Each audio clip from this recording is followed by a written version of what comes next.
Bapak Ibu saudara sekalian, selamat pagi, selamat bertemu kembali dalam ibadah kita pada pagi hari ini. Welcome home Bapak Ibu saudara sekalian. Mari sama-sama kita tundukkan kepala, kita berdoa.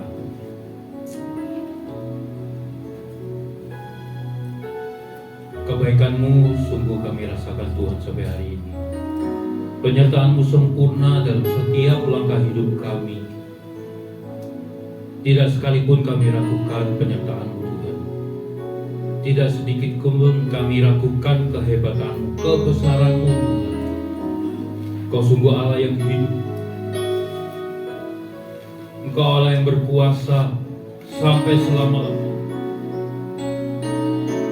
Kami sungguh mengucap syukur.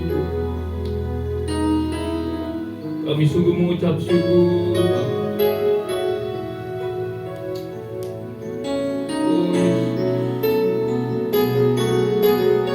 Mari sama-sama kita buka kedua tangan kita. Kami bersyukur.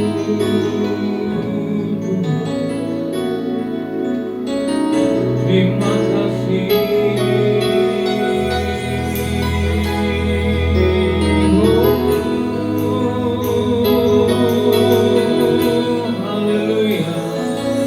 Sama-sama kita ambil waktu kita sembah.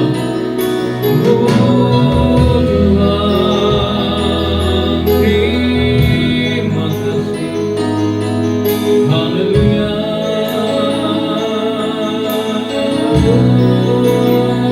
Kami bersyukur. Haleluya. Haleluya. Terima kasih Bapa, terima kasih.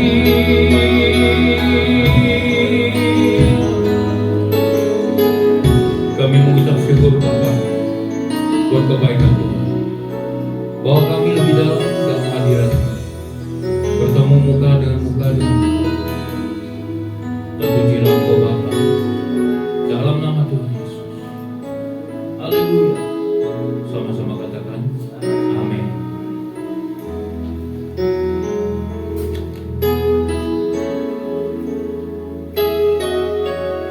Betapa dahsyat Engkau Tuhan,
bangkit berdiri, angkat tinggi kedua tangan kita katakan, ku sembahkan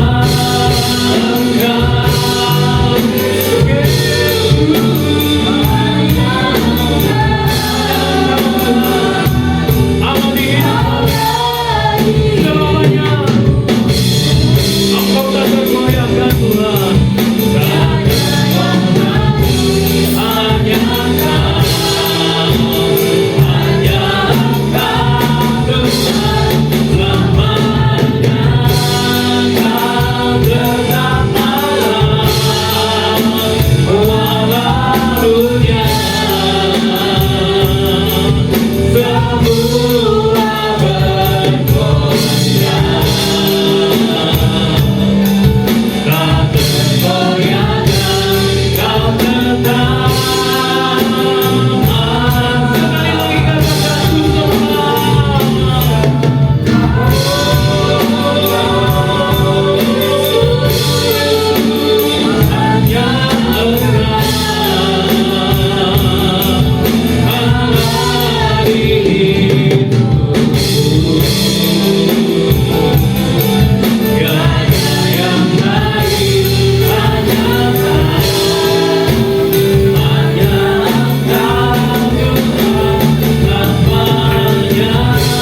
Tuhan karena Engkau melawat setiap kami pada pagi hari ini. Kami hendak memuji memuliakan nama-Mu di dalam nama Tuhan Yesus. Yang siap memuji nama Tuhan katakan. Sekali lagi katakan. Tepuk tangan beri buat Tuhan. Haleluya.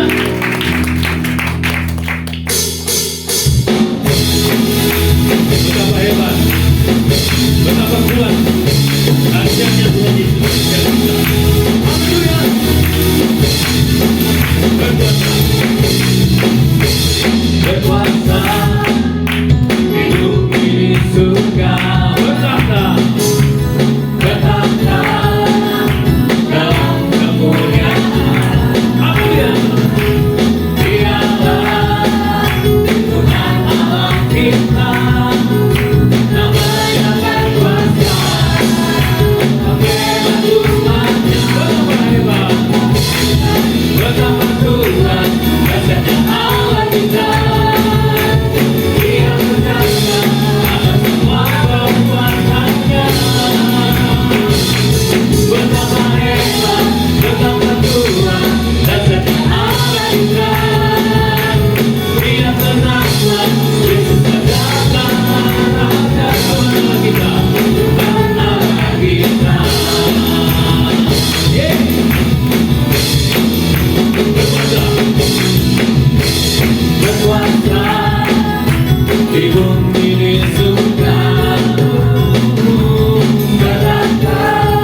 Amin. Katakan dialah Tuhan kita, Tuhan Allah kita, namanya berkuasa, pembela umatnya.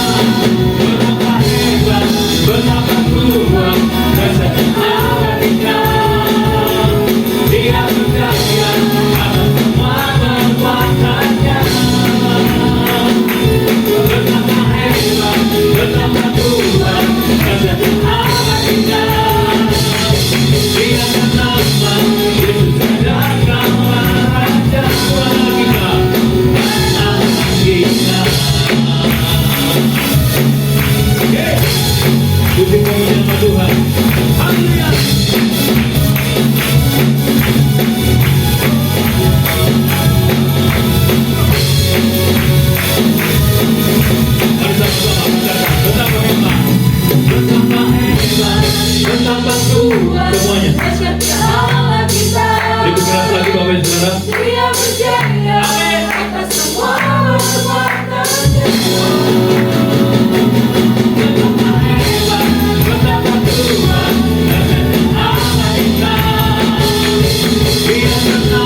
Engkau Tuhan yang benar.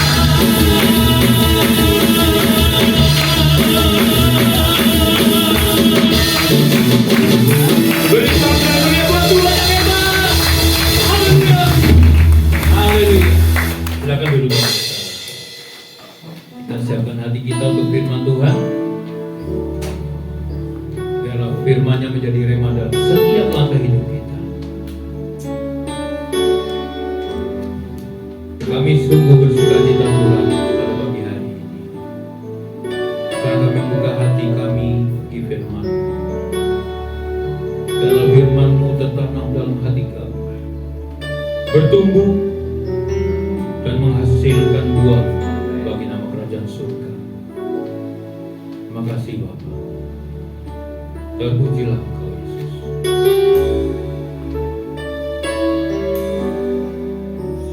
Engkaulah perisaiku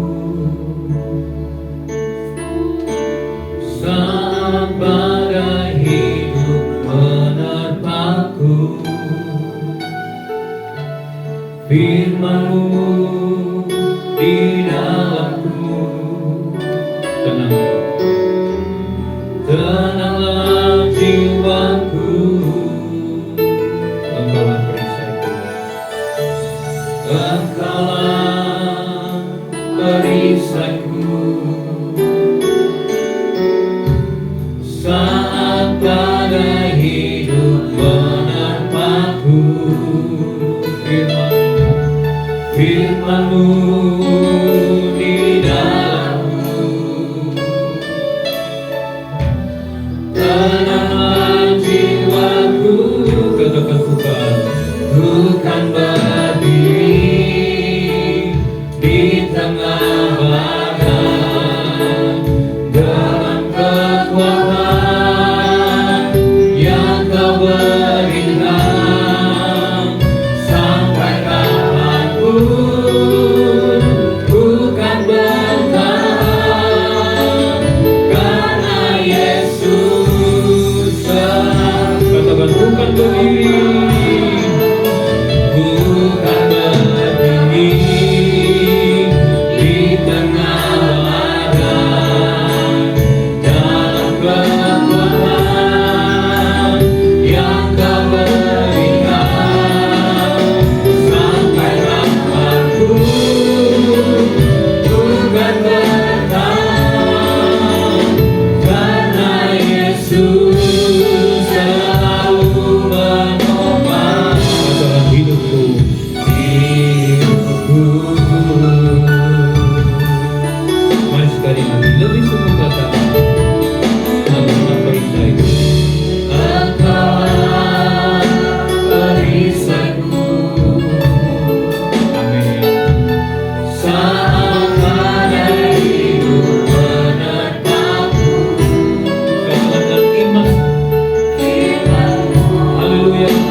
Terima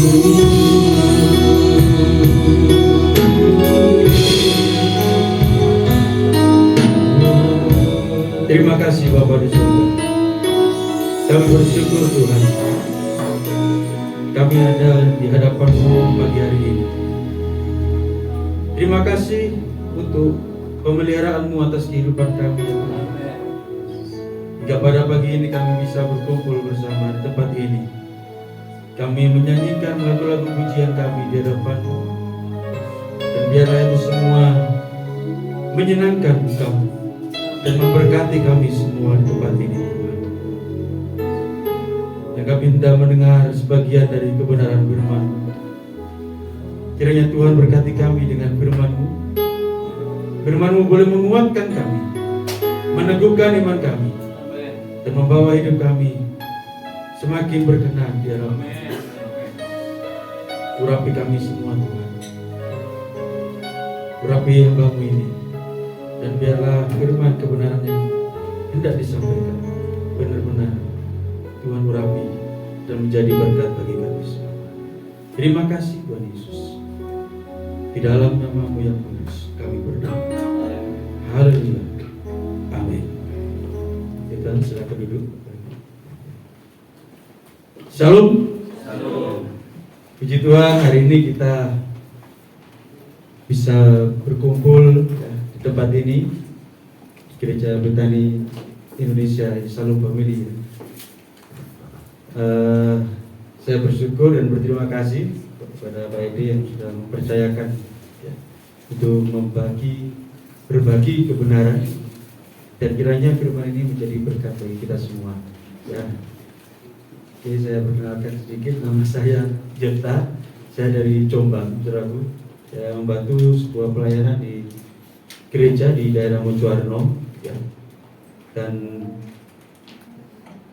hari ini saya bersama dengan teman ya, dari Jombang. Saya sendiri sudah berkeluarga dan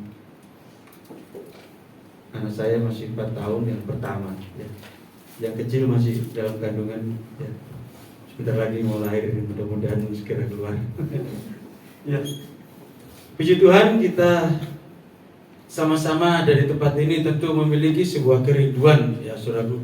Ada tujuan mengapa kita ada di tempat ini, ya.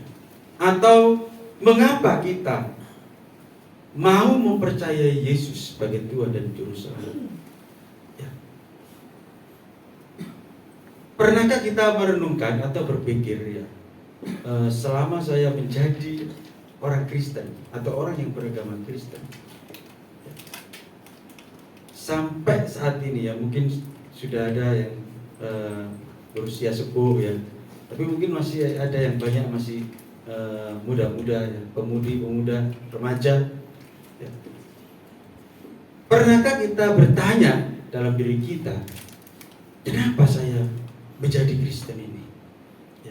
Kenapa saya harus ada, ya, di tempat ini sekarang ini? Ya. Tentu ini kita bukan mau meragukan tentang Yesus sebagai Tuhan dan Juru Selamat, ya. Tetapi pertanyaan ini penting sejatinya saudaraku, bahwa dalam hidup kita, hidup kekristenan kita, agar kita bisa menemukan tujuan kita menjadi seorang pengikut Kristus, ya. Apa sebenarnya yang hendak dicapai? Apa sebenarnya yang hendak diraih sebagai orang-orang pengikut Kristus?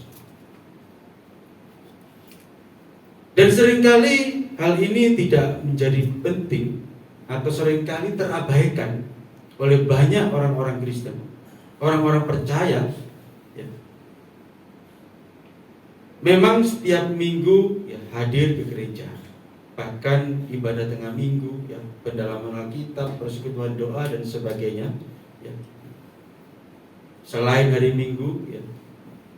Tetapi pada akhirnya itu semua menjadi sekedar rutinitas, sebatas sebagai rutinitas sebagai orang yang beragama. Saya wajib menjalankan ibadah saya. Padahal ada satu tujuan penting, ya, di dalam kekristenan kita. Yang itu menjadi mutlak harus kita kerjakan sebagai orang yang mengaku percaya Yesus adalah Tuhan dan Juru Selamat. Ya. Tentu banyak orang ya ketika ditanya kenapa kok mau ke gereja, kenapa kok percaya kepada Yesus? Ya. Jawabannya macam-macam. Jawabannya macam-macam. Oh ya, karena saya ingin mendapat ketenangan. Ya, ketenangan jiwa. Oh ya, karena Yesus adalah satu-satunya jalan kebenaran dan hidup. Oh ya. Oh ya, karena saya mengikut Yesus supaya hidup saya aman, dilindungi, diberkati. Ya. Oh ya, saya mengikut Yesus karena saya mencintai Yesus. Ya. Yang ini jarang. Ya. Oh ya, saya mengikut Yesus karena saya mau hidup ya menjadi seperti Yesus. Nah, mungkin nanti bisa dicoba ya bertanya atau wawancara gitu. Kenapa kok setia ke gereja, setia beribadah, mengikuti kebaktian-kebaktian? Kenapa tetap kokoh? Ini penting sekali. Karena bagaimanapun kita harus mencapai satu tujuan. Rasul Paulus beliau berkata demikian, dia melupakan apa yang di belakang dan dia berlari kepada satu tujuan. Dia mau memenuhi panggilan surgawi yang sudah Tuhan berikan dalam hidupnya.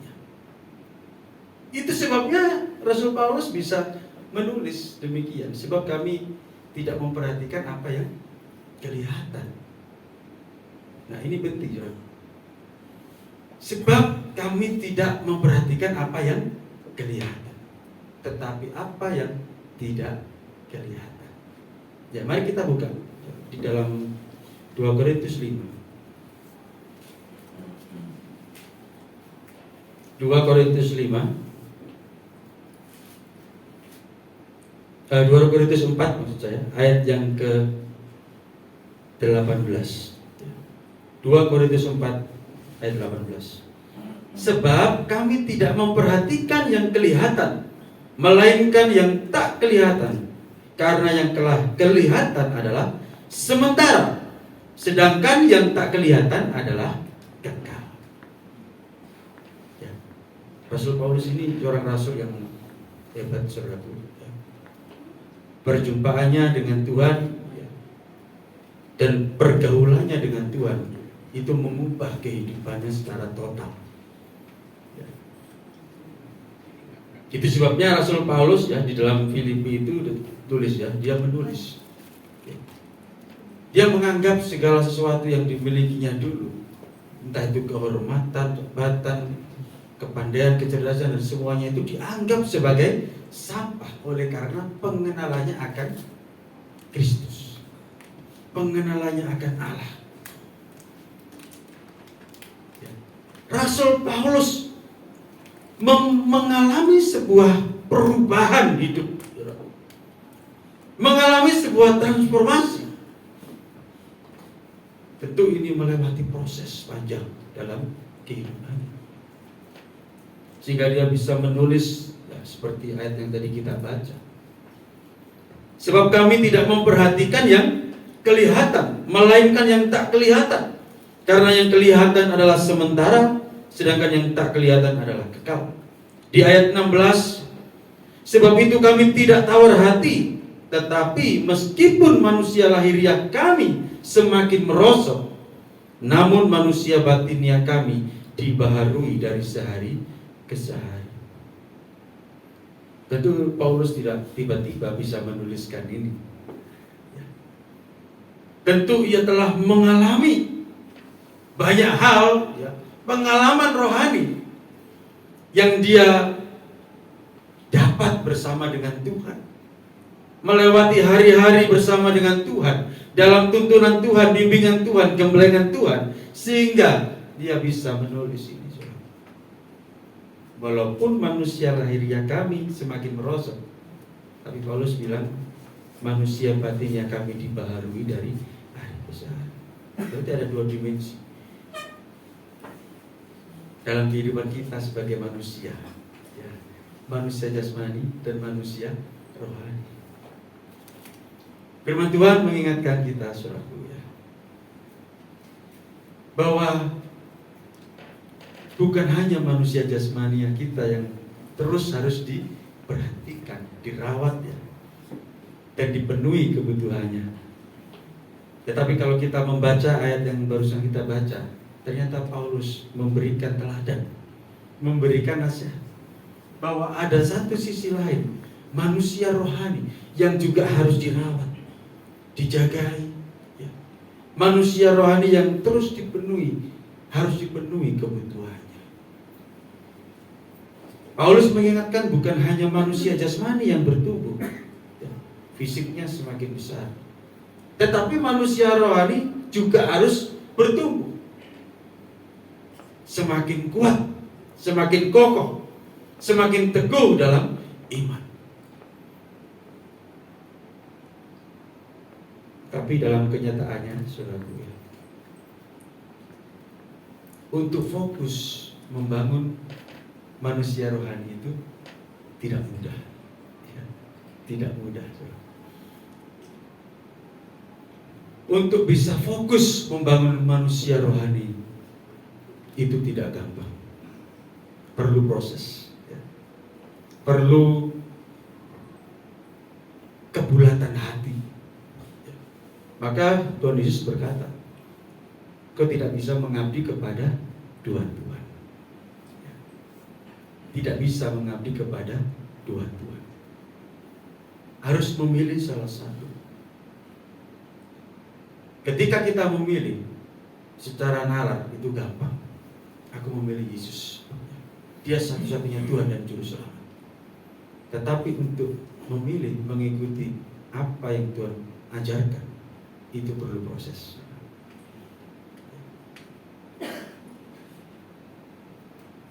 Manusia yang ada di dunia ini adalah manusia yang semuanya sudah menjadi manusia berdosa, saudara. Manusia berdosa yang akan binasa. Manusia semua itu akan binasa sebenarnya. Itu sebabnya Allah sebagai pencipta, Dia begitu mengasihi manusia sehingga Dia masih memberikan jalan keselamatan, memberi anugerah, memberi manusia kesempatan untuk diselamatkan. Nah, ini menjadi sebuah gambaran penting bagi kita, saudaraku. Bagaimana kita mengerti bahwa kita itu manusia yang berharga di mata Allah. Amin, ya. Sebagai manusia yang sangat berharga di mata Allah, ya. Itu sebabnya ketika manusia jatuh dalam dosa, Allah tidak membiarkan manusia binasa. Dan ayatnya sangat jelas, ya, karena begitu besar kasih Allah akan dunia. Jadi begitu besar kasih Allah, tidak terbatas, saudara. Dan Dia yang menciptakan manusia, Dia ingin menyelamatkan juga manusia. Manusia yang sudah jatuh dalam dosa dan menjadi budak dosa. Nah, pengertian ini penting, saudaraku, dan kita harus menyadari bahwa kita manusia yang belum sempurna, yang harus melewati proses penyempurnaan. Itulah kekristenan, saudaraku. Bagaimana kita mau mengalami proses itu? Makanya kita semua di sini ya sudah dibaptis, ya, kata-kata sudah dibaptis semua. Dalam baptisan itu kita menyatakan sebuah komitmen, ya kan? Mematikan manusia lama dan kemudian menghidupkan manusia yang baru. Apakah ketika kita keluar dari air itu tiba-tiba kita berubah? Wah, manusia lamanya habis, keluar yang baru. Ternyata tidak. Karena saya sendiri mengalami baptisan, ya. Setelah dibaptis bukannya semakin baik kehidupan saya, ya. Justru setelah dibaptis, ya, wah, kehidupannya semakin gak jelas, ya. Ternyata baptisan air tidak menjamin seseorang berubah, tidak menjamin karakter seseorang itu bisa berubah dengan mudah. Setelah celupkan ke dalam air, diselam, dan kemudian dia keluar. Tidak otomatis berubah. Tetapi baptisan itu merupakan lambang atau komitmen kita bahwa kita mau mengenakan manusia baru. Karena satu-satunya jalan memang adalah Tuhan Yesus. Itulah sebabnya kita bersyukur kita sebagai orang percaya kita diberi anugerah, karena tidak semua orang mendapatkan panggilan ini. Memang banyak yang dipanggil, berarti tidak semua. Banyak yang dipanggil, tetapi yang dipanggil itu pun sedikit yang dipilih. Ternyata masih disaring lagi.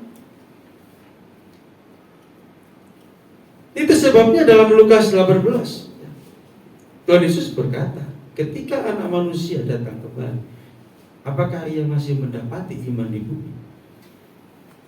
Nah, ini pertanyaan ini penting loh saudaraku, ya. Ketika anak manusia datang kembali, apakah ia mendapati iman di bumi?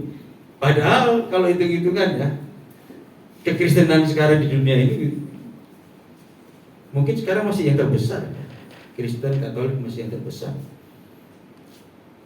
Tapi kenapa Tuhan masih bertanya ketika anak manusia datang, apakah ia mendapati iman di bumi?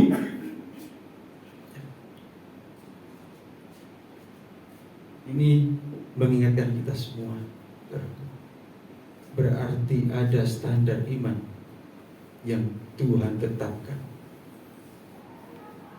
Kalau agama, ya, banyak orang yang beragama Kristen. Banyak orang beragama Kristen secara agama. Tetapi bicara masalah iman, Tuhan punya kriteria sendiri. Ya. Harusnya kalau itu bicara agama, Tuhan tidak perlu mempertanyakan itu ya. Ketika anak manusia datang, apakah ia masih mendapati iman di bumi? Secara KTP banyak orang yang beragama Kristen. Ternyata yang diminta Tuhan adalah iman yang standarnya ditetapkan oleh Tuhan sendiri. Ini menjadi pergumulan orang percaya, ya, saudara.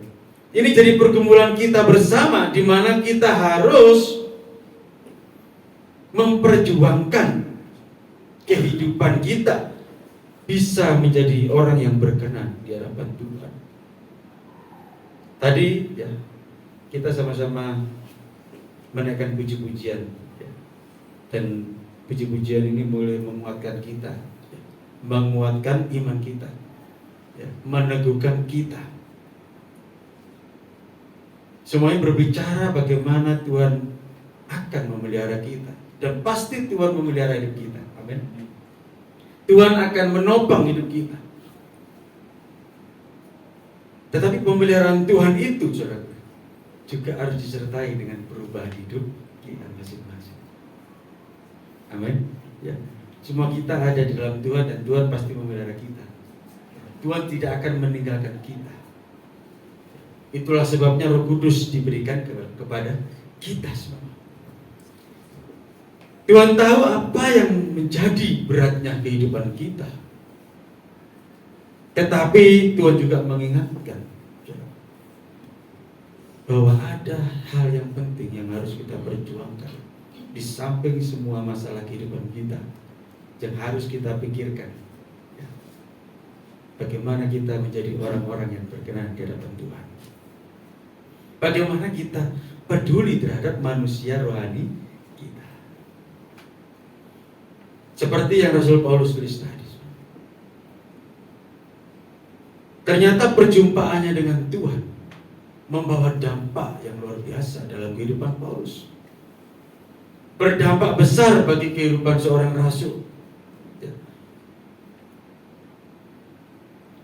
Dia mengalami perubahan itu tidak langsung, tidak langsung. Tetapi dia mau melewati proses itu.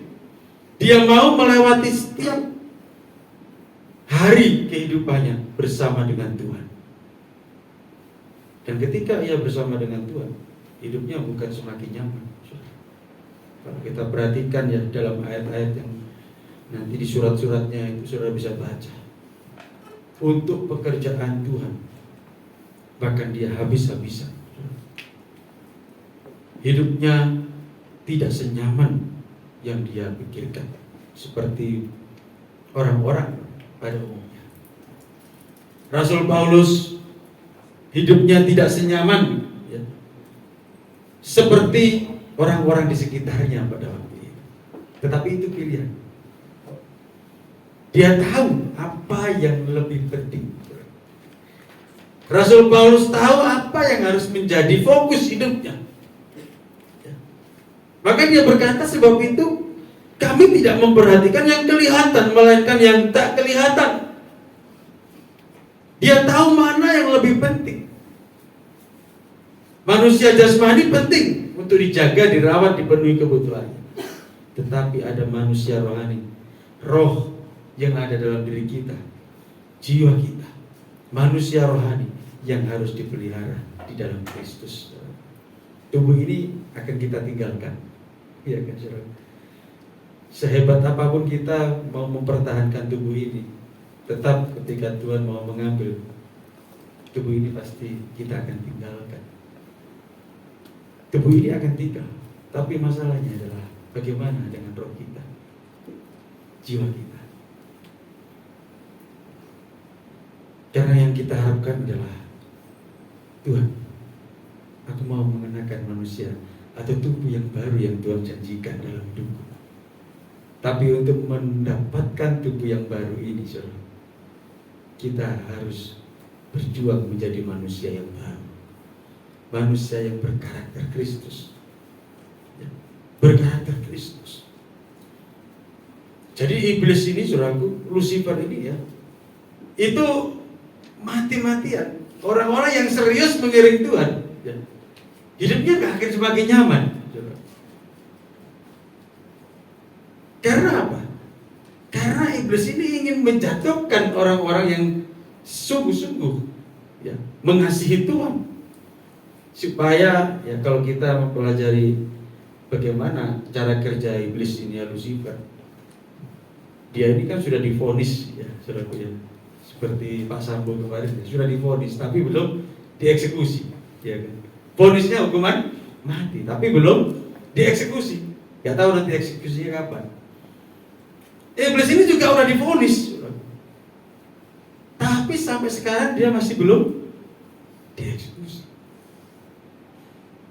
Dan selama dia belum dieksekusi, dia masih mencari ya, orang-orang ya, ingin menjatuhkan banyak orang, khususnya orang-orang percaya yang serius mengiring Tuhan. Dia ingin mengulur waktu ya, mengulur waktu. Maka kalau kita baca surat Petrus ya, nanti ada itu di surat Petrus katakan bahwa bagaimana bahwa kita harus berjuang menjadi orang-orang kudus yang mempercepat kedatangan Tuhan. Ternyata orang-orang kudus ya, semakin banyak orang kudus itu mempercepat kedatangan Tuhan. Sampai genap jumlahnya sesuai dengan tatanan Allah ya. Kita tidak tahu berapa jumlah yang diinginkan Tuhan. Tetapi yang penting adalah bagaimana orang-orang percaya ini yang sudah Tuhan panggil, yang sudah Tuhan fasilitasi, yang sudah Tuhan meteraikan dengan Roh Kudus, bisa menggunakan kepercayaan itu atau bisa menggunakan semua yang sudah Tuhan berikan itu untuk mengalami perubahan hidup menjadi orang-orang yang kudus, orang-orang yang berkenan kepada Tuhan. Amin, saudaraku. Jadi Tuhan sudah menyediakan jalan. Ya. Tuhan Yesus kan berkata, aku pergi. Ya. Tapi aku akan datang kembali. Aku menyediakan tempat bagimu. Apakah kita sudah merindukan tempat itu? Nah, itu pertanyaannya. Oh ya, kita pegang janji Tuhan ini. Dia menyediakan tempat. Tapi apa usaha kita untuk bisa sampai ke tempat itu? Ini loh jalannya. Tuhan Yesus sudah siapkan jalannya. Udah buat jalannya. Jalannya emang sempit, ya kan? Jalannya tidak enak, tapi cuma ini jalannya. Sebab engkau ya harus kembali menjadi kembali kepada rancangan yang semula. Tujuan manusia awal diciptakan sebelum manusia jatuh dalam dosa, ditempatkan di sebuah taman yang indah, taman Allah. Tetapi karena kejatuhan, manusia tinggal dalam bumi ini yang sudah terkutuk. Tapi Tuhan itu begitu cintanya kepada kita. Ayo, ya. Tuhan sudah menyediakan jalan, dan hanya jalan ini yang bisa mengantar kita sampai ke langit baru, bumi baru. Jangan ikuti yang lain, ya kan? Jangan ikuti yang lain. Ikuti aku. Jangan mengabdi kepada dua Tuhan. Fokus. Jadi maksud Tuhan ini, saudaraku sekalian, mengajak kita. Itu sebabnya kita itu disebut orang-orang yang menerima anugerah. Tidak semua orang memiliki anugerah ini, saudara. Amin. Tapi Tuhan juga memilih orang-orang yang mau mengikuti jalannya Tuhan. Maka firman Tuhan berkata, pikulah salib setiap hari. Jalannya Yesus itu jalan salib. Dan jalan itulah yang menuju ke langit baru, bumi yang baru. Ayo nak, lewat sini nak, lewat sini, ini jalannya. Tetapi karena keadaan dunia, karena kondisi zaman, situasi zaman, persoalan hidup, permasalahan hidup, penderitaan apapun, itu bisa membuat orang tidak bisa fokus. Segala hal, ya, Tuhan izinkan, ya, iblis itu mencobai kita. Seperti Ayub, saudara perhatikan. Iblis masih menawar kepada Tuhan. Ya setia, Ayub setia kepadamu, karena engkau memberikan semua, engkau memberkati dia.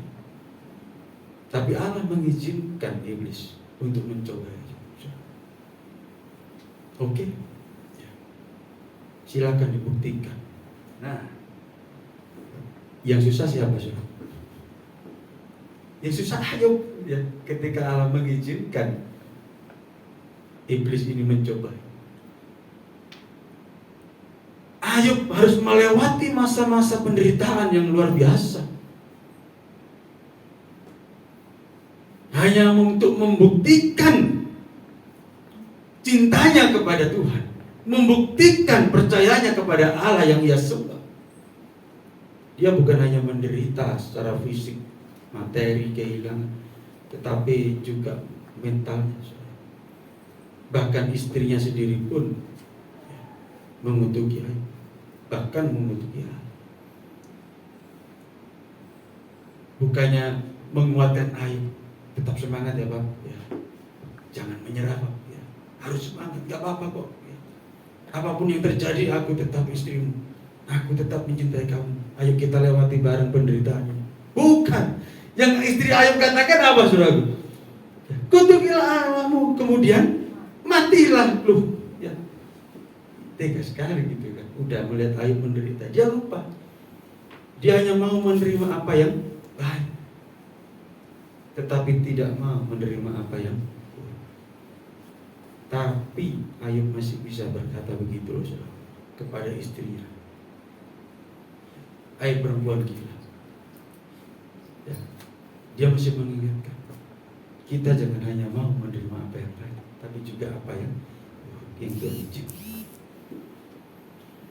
Saudara perhatikan, yang kita jangan baca di Ayub 42 ketika Ayub keadaannya dipulihkan Tuhan, tetapi prosesnya itu, ya.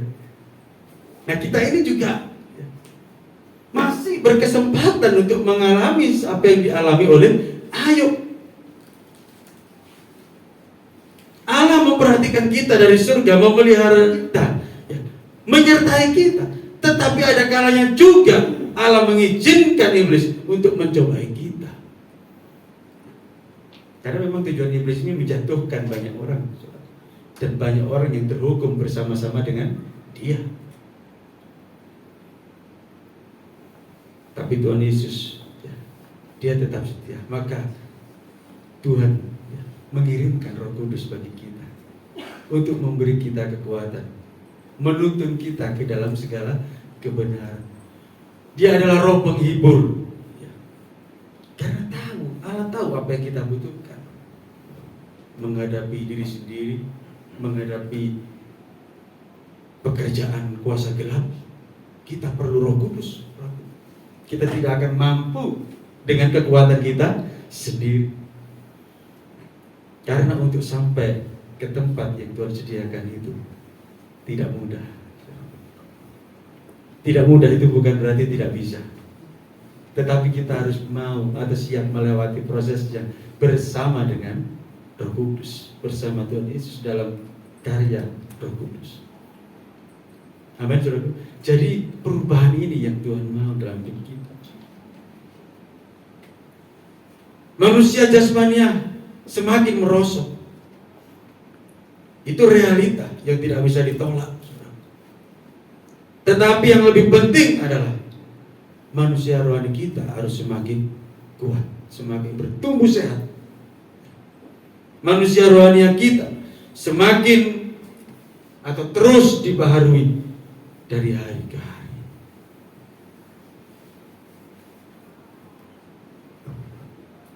Di dalam 1 Petrus, maaf ya, di dalam 2 Petrus 1 ayat 3. Karena kuasa ilahinya telah menganugerahkan kepada kita segala sesuatu yang berguna untuk hidup yang saleh oleh pengenalan kita akan Dia yang telah memanggil kita oleh kuasanya yang mulia dan ajaib. Dengan jalan itu Ia telah menganugerahkan kepada kita janji-janji yang berharga dan yang sangat besar, supaya olehnya kamu boleh mengambil bagian dalam kodrat ilahi dan luput dari hawa nafsu duniawi yang membinasakan dunia. Tuhan Allah menganugerahkan kepada kita segala sesuatu, tapi bukan untuk kepentingan kita sendiri, untuk kepuasan kita sendiri.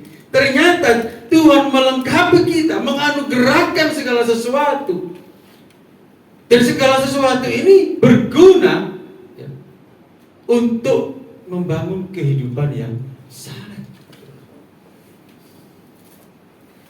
Jadi pemeliharaan Tuhan dalam kehidupan kita, kuasa yang diberikan kepada kita, anugerah yang diberikan kepada kita, berkat yang diberikan kepada kita, semua itu berguna bagi kita agar kita bisa membangun kehidupan yang saleh.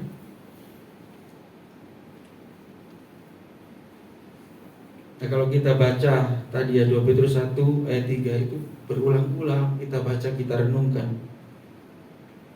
Ini tuh tujuannya, Tuhan memelihara hidupku sementara aku ada di bumi ini. Oh, ini tuh Tuhan, caranya Tuhan. Amin. Kebutuhan kita tetap harus terpenuhi, saudara. Kita bekerja, sekolah, ya, studi semuanya, kuliah, bisnis dan sebagainya. Tetapi jangan sampai itu semua yang menjadi fokus utama dalam hidup kita dan melupakan yang seharusnya lebih penting harus kita kerjakan. Tuhan pasti akan menopang kehidupan kita. Ya. Tuhan pasti memelihara kehidupan kita, saudara. Tuhan pasti tidak meninggalkan kita. Tetapi yang sering meninggalkan Tuhan itu justru manusianya. Allah itu setia sampai kapanpun, selama-lamanya. Allah tidak mungkin tidak menepati janjinya.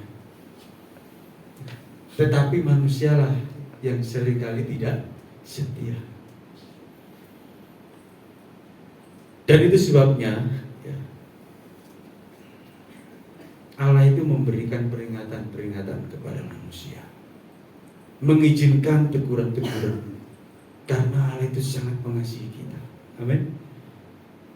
Allah tidak hanya memberkati secara jasmani lahiriah dipenuhi, tetapi ketika Allah memperingati kita, memperingatkan kita, Allah menegur kita, itu juga menunjukkan betapa Allah sangat mengasihi kita supaya kita tidak binasa.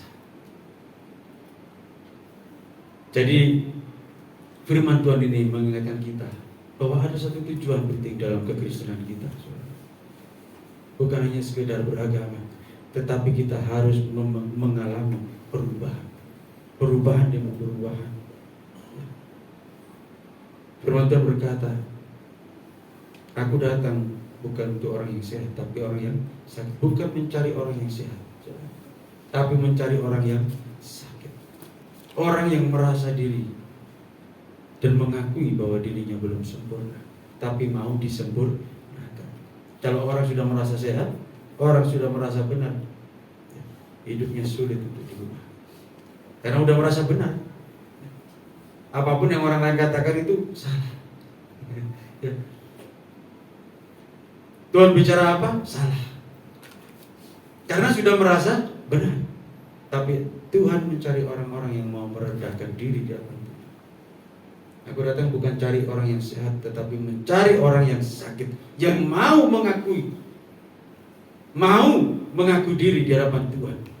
Oh ya Tuhan, aku inilah orang yang sakit, yang mau Tuhan sembuhkan. Ya. Kesembuhan bukan hanya fisik, tetapi jiwa kita juga harus terus mengalami kesembuhan, pemulihan sampai waktu kita di bumi ini habis, ya. Dan penilaian itu ada pada Tuhan. Oh ya, ini waktunya sekian. Karena tidak ada satupun yang tahu kapan kita pulang. Amin. Kita ada di jalan itu sekarang, saudara. Kita mau pulang, ya. Kita mau menuju langit baru, bumi yang baru. Bumi ini akan kita tinggalkan dan bumi ini akan hancur. Itu sebabnya Tuhan mengingatkan kumpulkan harta yang di surga. Semua yang Tuhan sampaikan itu, kalau kita menyimpulkan, semua pengajaran Tuhan Yesus mengarahkan kita ke satu tempat yang memang belum kelihatan, tetapi kita memang berjalan ke sana. Amin. Kita harus percaya ini, dibuktikan lewat perubahan hidup kita. Ya. Firman Tuhan mengingatkan bahwa kita harus memperhatikan apa yang tidak kelihatan. Dan ini kiranya menjadi nasihat bagi kita semua, teguran bagi kita semua, dan berkat bagi jiwa kita semua. Amin, saudaraku. Ya. Kiranya firman ini bisa menjadi penolong dalam hidup kita untuk terus mengoreksi diri kita. Dan jangan pernah merasa bahwa kita sudah sempurna, tetapi yang Tuhan mau bahwa kita ini orang-orang yang mau dididik Tuhan. Tuhan mau mencari orang-orang yang rendah hati di hadapan Tuhan. Tuhan membenci orang yang congkak. Firman Tuhan mengatakan itu. Dan jika kita dengan rendah hati datang kepada Tuhan, Tuhan, aku ini orang yang berdosa, tapi aku mau disembuhkan Tuhan. Amin. Aku bukan hanya percaya, bukan hanya ikut-ikutan, tetapi aku benar-benar mau mengalami Engkau dalam hidupku. Aku benar-benar ingin mengalami perubahan Tuhan. Dan Tuhan pasti menolong kita, saudara. Tuhan, aku mau pulang ke sana. Tolong aku Tuhan. Ayo lewat sini, tapi jalannya sulit ya. Gak apa-apa Tuhan. Oke, Roh Kudus diberikan kepada kita. Dan sekarang kita bersama Roh Kudus. Amin, saudara. Roh Kudus yang menolong kita untuk sampai ke sana. Mungkin ada melencengnya sedikit, tapi Tuhan mengasihi kita. Ayo balik. Jalanmu serong, ayo balik. Tuhan mengampuni aku Tuhan, aku tadi melenceng. Enggak apa-apa. Yang penting kamu jangan ulang lagi. Mungkin terulang lagi, ayo balik lagi. Sampai finish, saudara. Amin. Walaupun si iblis ini menarik-narik kita. Ayo.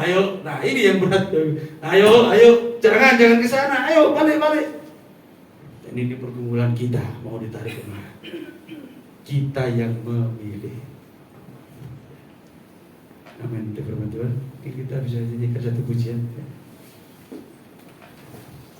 Sebabnya kita memilih saudaraku untuk melayani Tuhan, mengasihi Tuhan, melayani Dia seumur hidup kita. Amin. mau mengasihi Tuhan seumur hidup kita, apapun yang terjadi dalam hidup kita.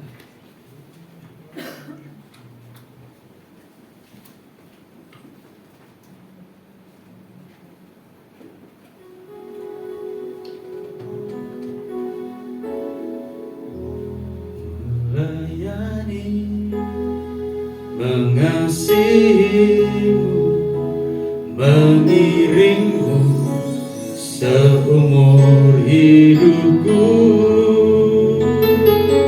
Janjimu kan tetap ku pegang teguh sampai ku dapat mahkota kehidupan. Kita nyanyikan dengan sungguh-sungguh. Melayani, mengasihi, mengiringmu seumur hidupku. Janjimu kan tetap ku pegang teguh sampai ku dapat melayani, mengasihimu, mengiringmu seumur hidupku. Janjimu ku pegang teguh kan tetap ku pegang teguh sampai ku dapat mahkota. Melayani ya Tuhan, mengasihi, mengiringmu seumur. Ini komitmen kami Tuhan. Janjimu kan tetap ku pegang teguh, sampai ku dapat mahkota kehidupan. Janjimu kan tetap ku pegang teguh sampai ku dapat mahkota kehidupan. Janjimu kan tetap ku pegang teguh sampai ku dapat mahkota kehidupan. Ini janji kami ya Tuhan. Ini komitmen kami di hadapan-Mu Bapa. Kami mau setia mengiring Engkau Tuhan. Terima kasih Bapa untuk kasih yang besar, kasih-Mu yang tidak terbatas bagi kehidupan kami. Terima kasih Tuhan untuk anugerah yang besar yang Tuhan berikan bagi kami. Tolong kami agar kami bisa menjadi anak-anak yang dipercaya Tuhan. Kami mau menjadi pelaku-pelaku firman-Mu Tuhan. Kami mau terus bertumbuh dalam kebenaran. Biarlah hidup kami terus diubah. Kami mau Tuhan. Roh Kudus yang manis dan berkaryalah atas hidup kami. Engkau yang terus menuntun kehidupan kami. Kami bersedia ya Tuhan.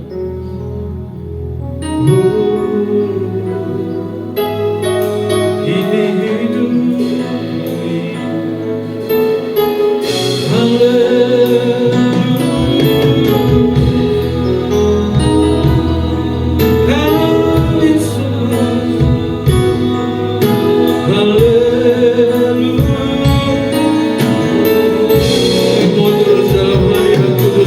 Tuhan.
mengasihi, sampaikan dengan tulus ya. mengiringmu Seumur hidup kami seumur hidupku.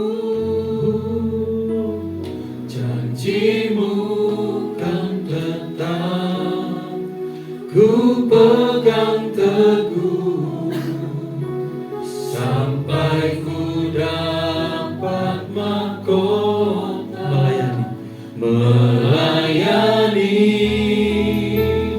mengasihimu, mengiringmu seumur hidupku. Janjimu kan tetap ku pegang teguh sampai ku dapat mahkota kehidupan.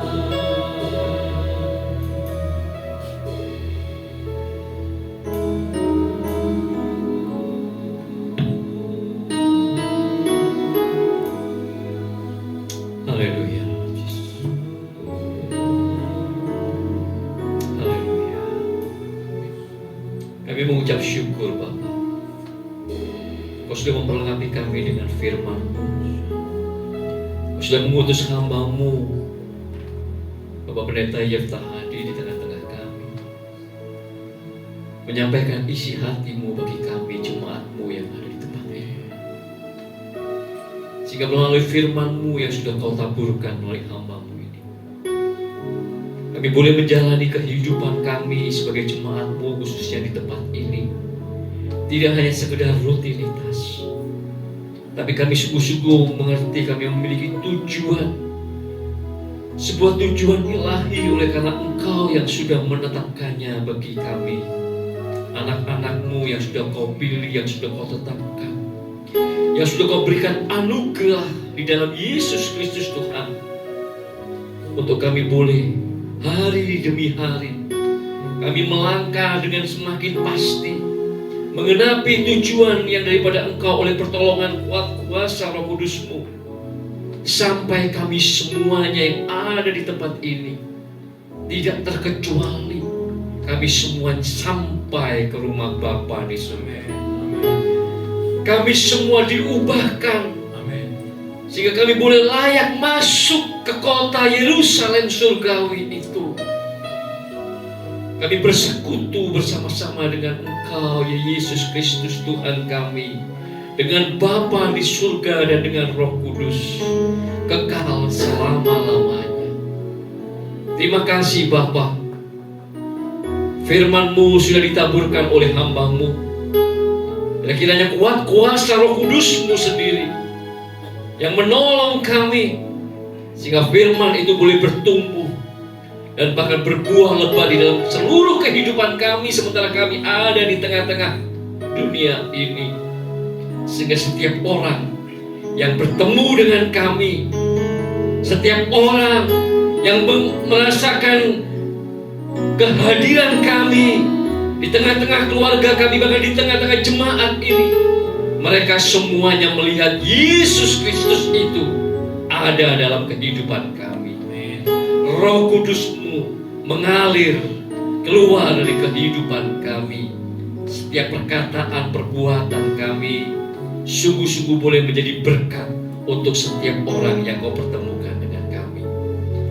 Terima kasih Bapa di surga, kami memberkati hamba-Mu Bapak Pendeta Yefta Hadi, keluarganya, pelayanannya, dan apapun yang dia kerjakan.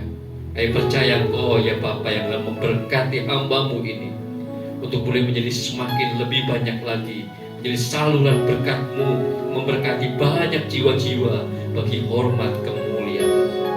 Terima kasih Bapa di surga, kami mengucap syukur kalau sebentar Kau izinkan kami untuk kami boleh membawa persembahan kami, apakah itu persembahan iman, persembahan persepuluhan, dan apapun persembahan khusus yang sudah Kau taruh di dalam hati kami. Roh Kudus menolong kami mau mempersembahkan semuanya itu yang terbaik hanya untuk hormat kemuliaan-Mu dan bagi pekerjaan Tuhan di tempat ini. Terima kasih Bapa di surga. Di dalam nama Tuhan Yesus Kristus kami mengucap syukur. Haleluya. Amin. Baik Bapak Ibu Saudara, sebelum kita menutup ibadah kita pada pagi menjelang siang hari ini, minggu depan ibadah masih tetap sama, pukul 9 pagi. Kita akan bersama-sama memulai ibadah di tempat ini. Firman Tuhan minggu depan akan dilayani oleh Bapak Pendeta Edwin Motolalu jika tidak ada perubahan apapun. Ya. Sebagaimana biasa, kita persembahan bisa dibawa di kotak persembahan di belakang, ada amplop-amplop persembahan yang sudah disediakan. Baik, kembali saya ingatkan, hari Jumat Agung tanggal 7 April kita akan sama-sama merayakan ibadah Jumat Agung di Geraha Betani Inden. Ya, kalau kita bisa sampai di sana bertemu, kumpul dalam satu tidak berjauhan, bagus. Ya, nanti kita atur lah ya, kita bicarakan supaya kita bisa sama-sama dalam tidak terlalu berjauhan satu dengan yang lain. Kita akan sama-sama merayakan ibadah Jumat Agung di Geraha Betani Inden tanggal 7 April pukul 9:30 kalau tidak salah ya, pukul 9:30 sepertinya ya. Oke, itu pengumuman. Baik, mari kita bangkit berdiri, kita akan mengakhiri ibadah kita akan satu lagu ya.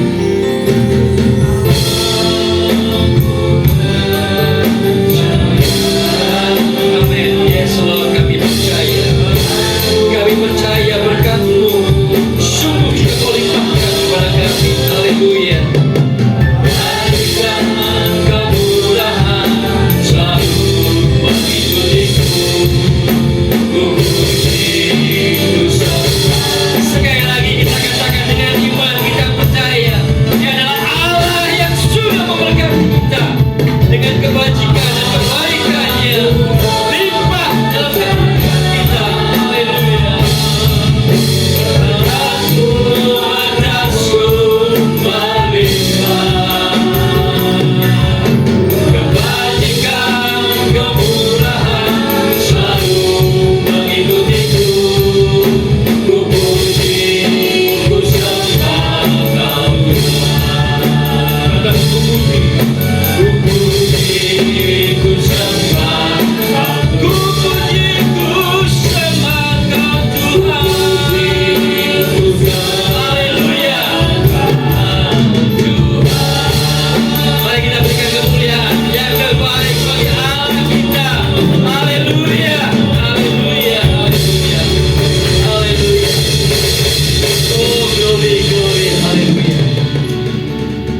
Bapa di surga, kami mengangkat tangan kami saat ini. Sebelum kami mengakhiri ibadah ini dan kami berpisah satu dengan yang lain, kami percaya tali kasih-Mu senantiasa terus mengikat kami sebagai jemaat-Mu di tempat ini ya Bapa, yang Kau kasihi, yang Kau tuntun sendiri dengan Roh Kudus-Mu berjalan dari hari ke hari dalam kuat kuasa dan pertolongan oleh Roh Kudus-Mu. Dan saat ini kami mengangkat tangan kami dengan iman di dalam Tuhan Yesus Kristus. Biarlah kiranya berkat yang dari Bapa di surga, berkat-berkat yang terbaik yang sudah Bapa sediakan dan Bapa limpahkan, turun atas kehidupan kami, keluarga kami, pekerjaan kami. Semuanya diberkati oleh Bapa di surga, menjadi berhasil oleh karena berkat yang Bapa limpahkan. Cinta kasih di dalam Tuhan Yesus Kristus dan pertolongan Roh Kudus yang senantiasa akan menuntun kami, memimpin kami, menguatkan kami, bahkan meneguhkan kami. Sementara kami berjalan dari hari ke hari, senantiasa dalam berkat-berkat Bapa di surga, dalam kuat kuasa Roh Kudus, dan dalam sukacita dan damai sejahtera surgawi yang senantiasa melingkupi kami, menyertai kami dari mulai sejak siang hari ini sampai Tuhan Yesus datang kedua kali Maranatha, bahkan sampai selama-lamanya. Semua kita yang sudah diberkati oleh Bapa di surga, di dalam Yesus Kristus Tuhan. Sama-sama kita katakan, amin, amin. Tuhan Yesus memberkati.